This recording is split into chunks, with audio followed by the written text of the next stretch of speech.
Paul Heyman turns on the Vision. Controversial backstage stories WWE doesn't want you to know. Becky Lynch leaks it was terrible working with a former WWE star. Vince McMahon wanted Vladimir Putin in WWE. Andrade reveals the WWE is yet to sign off on his contract. CM Punk addresses Drew McIntyre, bringing AJ Lee's name in a WWE storyline. ESPN president gives his honest opinion on WWE's partnership. Backstage reaction to Brock Lesnar's embarrassing fall. Roman Reigns is jealous of Paul Heyman. Let's dive right in. Controversial backstage stories WWE doesn't want you to know. WWE has managed to build its global empire on iconic characters, sold-out arenas, and decades of unforgettable entertainment. However, behind the cameras, the locker room hasn't always been the glamorous world the company portrays on TV. Numerous backstage stories have already become some of the biggest controversies in the industry, while others are still not widely known. While the company might want to keep some of these controversies hidden, it might not be able to do so for much longer. Let's check out a few controversies that the company doesn't want fans to know about. Number 1. JBL's locker room harassment. While JBL is undoubtedly a pioneer in the wrestling industry, he has not been the perfect locker room leader. Numerous reports describe him targeting young wrestlers with intimidation, insults, and invasive pranks that seemingly pushed far beyond acceptable boundaries as well. Several former stars claimed that JBL used his seniority to embarrass rookies, sometimes doing so in shared shower areas, which has sparked its own massive controversy. WWE Hall of Famer Edge revealed this in his book, leaving fans stunned after knowing the truth. Number 2. Alberto Del Rio slapped a racist employee. Alberto Del Rio's WWE exit remains one of the most polarizing decisions the company has ever made. The real reason behind his exit was that a staff member made a racist joke toward Del Rio, prompting the former world champion to slap him backstage. Instead of addressing the alleged abuse, WWE chose to release Del Rio, while the employee reportedly faced no serious consequences. This incident sparked controversy in its own right, but the company has never tried to address it publicly. However, the story remains known to millions around the world and will never be removed from the history books. Number 3. The infamous food tampering prank against Sonny. During the mid-1990s, Tammy Sonny Sitch was one of WWE's most recognizable figures, yet she became a target of one of the most surprising stories ever reported from behind the scenes. During the company's European tour, someone allegedly tampered with her meal by taking a dump on it as part of a so-called locker room prank. This ended up being one of the most talked about controversies in the company's history, and fans clearly hated the idea as well. While the identity of the star who pulled the prank remains unknown, this controversy will hardly ever be omitted by fans when listing the biggest backstage controversies. Number 4. A male WWE star used to blacklist females for a surprising reason. Becky Lynch dropped a bombshell backstage story recently, leaving the world talking. The former women's champion revealed that a male star used to blacklist women at his discretion. The star would try to sleep with the females backstage, and would blacklist them if he got to sleep with the star. Not only that, but if a female disagreed to sleep with him, he would blacklist those stars as well. While the identity of the star was not revealed, this undoubtedly found its place among the most controversial backstage stories in WWE's rich history. Becky Lynch leaks it was terrible working with a former WWE star. Becky Lynch recently shared why working with a former WWE star was a terrible experience. The man will be in action in a marquee match this Saturday at WWE Survivor Series 2025. Big-time Bex defeated Ronda Rousey and Charlotte Flair in the main event of WrestleMania 35. Following her victory at the Show of Shows, Lynch got into a rivalry with former WWE superstar Lacey Evans. Speaking with popular comedian Bert Kreischer on the Something's Burning show, Lynch claimed it was terrible to go from main eventing WrestleMania to working with Evans because she hadn't done anything in the business at that point. I start working with Lacey Evans right out the gate. God bless her, but she wasn't. For me to go from the main event of WrestleMania to somebody who hadn't done anything was terrible, she said. Becky Lynch will be teaming up with the Kabuki Warriors, Asuka and Kairi Sane, Nia Jax, and Lash Legend to battle Alexa Bliss, Charlotte Flair, Rhea Ripley, Io Sky, and AJ Lee in the Women's War Games match at Survivor Series this weekend. Raw star Becky Lynch has been accusing WWE of being corrupt since she lost the Women's Intercontinental Championship. Maxine Dupree defeated the veteran earlier this month on Raw to capture the title after AJ Lee provided a distraction. Lynch claimed referee Jessica Carr was corrupt following the match for not counting Dupree out and demanded an investigation into the matter.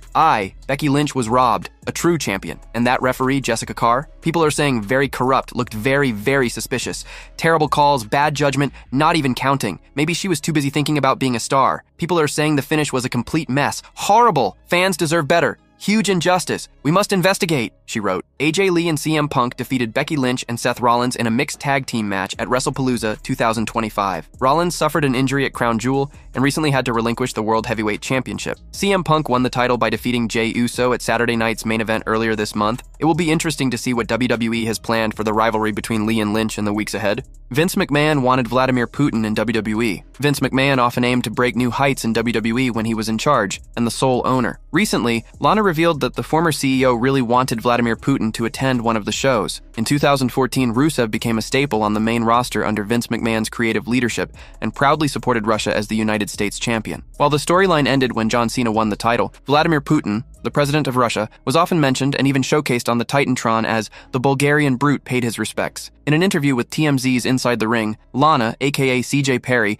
revealed that most of her promo was written by Vince McMahon, and the former CEO wanted Vladimir Putin to attend one of his shows. She also added that Mr. McMahon really hoped that Putin would have shown up. Vince McMahon just could identify more with Putin because, Vince is lifting 650 pounds, At 75, he is squatting. It's like, you're a maniac. He wanted Vladimir Putin to come to a show. He's like, I hope he's going to come, Lana said. After losing to John Cena at WrestleMania 31, Rusev and Lana continued as an act on WWE's main roster and even addressed Russia in a few instances. However, the duo received a complete makeover in the coming year, and the management discussed bringing up the Bulgarian brute's past motivations on television. In the same interview with TMZ's Inside the Ring, Lana, aka CJ Perry, revealed that when Donald Trump became the president of the United States in 2016, McMahon decided to no longer do the foreigner gimmick with Rusev and Lana, as it was too political. Trump and McMahon are well-versed with each other, and the two previously feuded in the Stanford-based promotion. It'll be interesting to see what's next for Rusev and WWE under the new regime. Andrade reveals the WWE is yet to sign off on his contract. Andrade El Idolo is finally speaking out, and his side of the story paints a much messier picture than fans expected. After reports surfaced claiming he could be blocked from wrestling for up to a year due to an alleged contract breach, Andrade has now confirmed that WWE did enforce a 12-month non-compete clause, and he says it happened after he showed up in AEW. During an interview with Los Protagonistas, Andrade laid out the timeline, his frustrations, and how the situation became even more complicated due to his divorce from Charlotte Flair. Andrade explained that his original return to WWE in 2023 was motivated by being closer to his then-wife. But once things fell apart personally, the professional situation became even more strained. I returned to WWE a year and a half ago. I was happy earning millions, but I was married. My ex-wife's name is Charlotte Flair, and the idea was to return to WWE to be with her, and many things happened. We got divorced, and I was not comfortable in some things. He also admitted he received a warning over medications and supplements that are allowed in Mexico, but restricted under WWE's wellness rules. We have certain restrictions because of doping and things like that. I was also a little annoyed. Andrade says WWE agreed to his release on good terms, until he reappeared in AEW. That's when he claims WWE suddenly enforced a clause his lawyer missed. The contract I signed, the lawyer did not realize a clause of 12 months without competition. At first I didn't have clause, I could fight leaving WWE. Then the clause came when they saw me debut in AEW. He revealed that because he shared a lawyer with Charlotte Flair at the time, he can no longer use that attorney, leaving him even more vulnerable to the contract language he says he didn't fully understand. With new legal representation, Andrade is now negotiating directly with WWE to shorten the enforced inactivity period. He says the year-long clause is being actively renegotiated. I'm going to be 3 months inactive and I can't compete worldwide. My lawyers are already talking to the WWE lawyers. They have reached a good arrangement. I think I have a date and my lawyer too, but it remains for WWE to officially sign it. He also acknowledged that while he could take the fight to court, the process could take longer and cost significantly more than negotiating a settlement. We can fight, we can go to court, but the lawyers told me the process may be longer. They are trying to negotiate so as not to go to court. For now, Andrade says he's keeping his routine simple while he waits for WWE to finalize the agreement. Well, now it's nothing more than getting ready, waking up, having dinner, training, going to the beach, sunbathing, more than anything not thinking about that. Whether Andrade returns in a month, a week, or longer is entirely in WWE's hands, and until they officially sign off, his in-ring future remains on pause. CM Punk addresses Drew McIntyre bringing AJ Lee's name in a WWE storyline. WWE fans know that CM Punk and AJ Lee are a husband and wife duo, and they are the epitome of relationship goals for so many. That being said, it was hard to keep them off WWE programming together. CM Punk used an appearance on ESPN's This Just In to speak directly about his issues with Drew McIntyre ahead of WWE Survivor Series War Games. Near the end of the segment, the host asked Punk which War Games participant he hates the most. Punk didn't hesitate at all in his response. Punk did not hold back. He not only called the Scottish Warrior a prick, and he did so in his usual style. It's Drew. He's a prick. I don't know. What was it about the children watching? Didn't you say children are watching? Yeah, sorry about that. The host reacted as he laughed.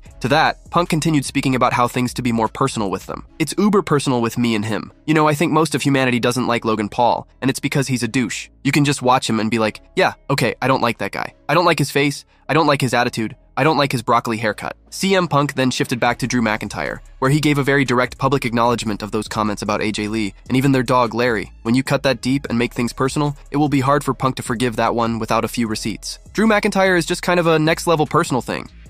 Said some things about my wife and my dog, and I'm not really big into forgiving or forgetting, so he knows what I can do to him inside of a cage match, and I'm just excited that I get to do it again on Saturday. CM Punk doesn't really openly address the AJ Lee remarks that fueled the storyline tension between himself and Drew McIntyre. That being said, War Games should be very interesting. The current WWE World Heavyweight Champion is going to be in that match, and Drew McIntyre is on the heel side, even though he is currently suspended from WWE programming. Paul Heyman picked him for the match, so that was the storyline loophole to get him into the mix. CM Punk made it clear that for him, this situation is not about standard promotion. It involves personal lines he believes were crossed. With War Games approaching, Punk said the cage match gives him the chance to respond in his own way. The men's War Games match this year will feature Cody Rhodes, CM Punk, Roman Reigns, Jey Uso, and Jimmy Uso against Brock Lesnar, Drew McIntyre, Logan Paul, Bron Breakker, and Bronson Reed. ESPN president gives his honest opinion on WWE's partnership. WWE is in the middle of a huge uptick in their business. The company is driving in a ton of revenue, and we're only months away from the road to WrestleMania. ESPN brought a ton of new eyes to WWE as well, and they are very happy about how things are working out. In September, WWE and ESPN partnered to bring every WWE Premium Live event to the ESPN Unlimited platform. Fans will now have to tune in to that platform to watch the company's premium live events. Since the agreement started, WWE talent has appeared across ESPN programs to promote upcoming events. That cross-promotion is certainly something that everyone has benefited from, fans included. On the SI Media podcast with Jimmy Traina, ESPN President Burke Magnus was asked how the relationship is working so far. Naturally, with WrestleMania 42 around the corner in Las Vegas, things are certainly looking up. It's gone great so far. We're very familiar with Nick Khan and the team over there. We've had engagement with them for years in much smaller ways. They are fantastic to work with. They really hustle on behalf of their property. Those appearances don't just happen unless you have a league to make those people available. The superstars are highly engaged in promoting themselves, the broader WWE, and their stories. It's been really good so far. We're looking forward to WrestleMania this year, which would be our first. We've had 2 PLEs to date. One was in the Middle East, so it was on an off hour. WrestlePalooza was new. Survivor Series this weekend is going to be a really good measuring stick for how it's going. In terms of the interaction between the team at WWE and us, it's been great. WWE Survivor Series will stream on ESPN Unlimited this Saturday, November 29th. Fans will pack Petco Park in San Diego, California for the premium live event, but even more will tune in to see the action at home. We will have to see what is in the future for WWE's partnership with ESPN. At this point, there seems to be no downside to this enormous deal. What's your take on WWE and ESPN partnering up? Do you like the new ESPN setup for WWE? Or do you miss the WWE network for $9.99 a month?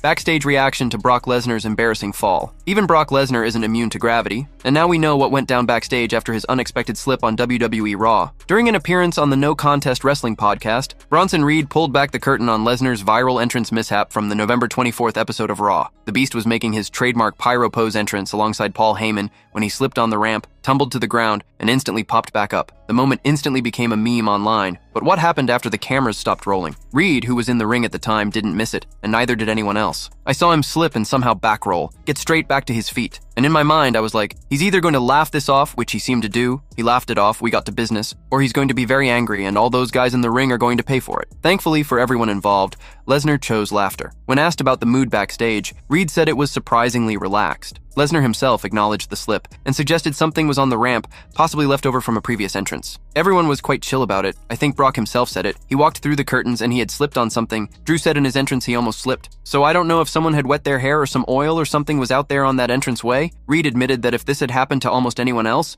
it could have killed their momentum on the spot. But Lesnar? He turned a fall into a flex. If that was someone else and they slipped, they'd probably fall on their ass and that'd be it. People wouldn't engage anymore from there. But because it's Brock Lesnar, he almost back rolled and got straight back to his feet, took his cowboy hat off, and you knew, oh, he's still going to beat the hell out of people. Even when he wipes out, Lesnar stays terrifying. And according to Reed, if a slip had to happen to anyone, it might as well be to the scariest guy in the building. Do you think Brock handled his Raw fall like a pro, or would it have ruined the moment if it were anyone else? Drop your take in the comments and let us know if the Beast is still untouchable after hitting the floor. Paul Heyman was at his side the whole time, and he has finally been able to address the situation on ESPN First Take. Actually, I think it is a GOAT greatest of all time move. And the reason why I think it is a GOAT move is because we all fumble at some point in the game. We all do. There's no such thing as someone who doesn't fumble in life. Brock Lesnar turned a fumble into a touchdown just like that. He is the Beast. There's no one like him. He's one of one. Look at that. Boom. There was water on the entranceway. Slips, falls, rolls through, comes up, and there he is, smiling and coming down to the ring for war. Who else could do that but Brock Lesnar?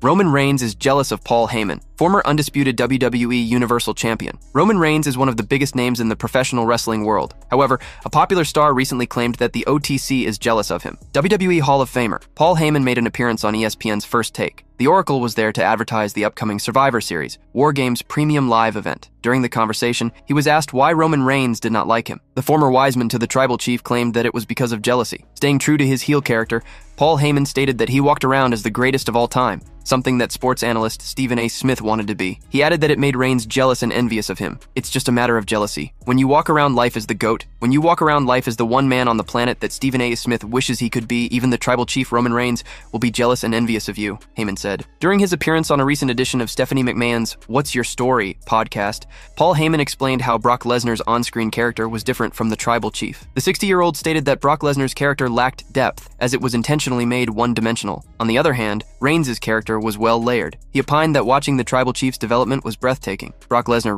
we never explored the depth of the character. Brock's character is intentionally very one-dimensional, but the tribal chief wasn't. What made the tribal chief so different is that on very strategic times we presented layers. Every time you thought you understood the tribal chief Roman Reigns, we showed you something different. That's what made that character so breathtaking to watch develop in front of your very eyes, Heyman said. Paul Heyman has united with Brock Lesnar heading into WWE Survivor Series War Games. It will be intriguing to see if their team can win the men's War Games match this Saturday. Paul Heyman turns on the vision. WWE Survivor Series. War Games is right around the corner, and fans have been waiting for the massive action to unfold in the unforgiving match. While both teams look stacked with some of the biggest names in the industry, some massive twists could be in the works, changing the landscape of the teams as well. One of them could be Paul Heyman betraying his vision to align with the 48-year-old legend Brock Lesnar. Such a move would undoubtedly turn the entire storyline upside down, making things even more intriguing ahead of the road to WrestleMania. Let's look at a few signs that hint at Heyman aligning with Lesnar soon. Bron Breakker betrayed Seth Rollins with a purpose, which was to get to the top as the focal point of the red brand, which included a chase for the biggest prize available, the World Heavyweight Championship. However, ahead of the build to Survivor Series, Breakker seems to have lost his quest for the title. Throughout the build for the battle, Heyman has brought superstars into his team, all of them having their stature above Breakker. Further, bringing Brock Lesnar into the mix completely halts Breakker's quest for the title, as history in the company clearly shows that Lesnar doesn't stay away from the world title for long. Breakker isn't showcased as someone hunting the title anymore, which seems to be a big sign that Paul Heyman might be moving away from him. Brock Lesnar's return to WWE is still one of the most shocking ones this year, and fans have still not been able to get the roar of the arena during his comeback out of their mind. At WrestlePalooza, the Beast battled his first match following his return, against his longtime rival, John Cena. While the match ended in Lesnar's favor, a major twist at the start stole all the headlines. As the ring announcer was introducing the match, Paul Heyman came out to introduce his former client, Brock Lesnar, which was one of the biggest teases that both men had been working together again. That moment could be connected to a potential twist at WWE Survivor Series, possibly leading to Heyman aligning with Lesnar yet again. During Raw's final face-off ahead of War Games, Team Vision came face-to-face with Team CM Punk after winning the massive advantage match for WWE Survivor Series. However, the former were one man short, as Brock Lesnar hadn't made his appearance till then. When the Beast made his entrance, he was accompanied by his former advocate Paul Heyman, which caught a lot of attention. Heyman accompanying Lesnar during his entrance instead of making his appearance along with Bron Breakker and Bronson Reed is one of the biggest signs that hint at Wiseman's potential betrayal of the vision to align with Lesnar. Fans will have to wait and see what WWE has in store for the stars next.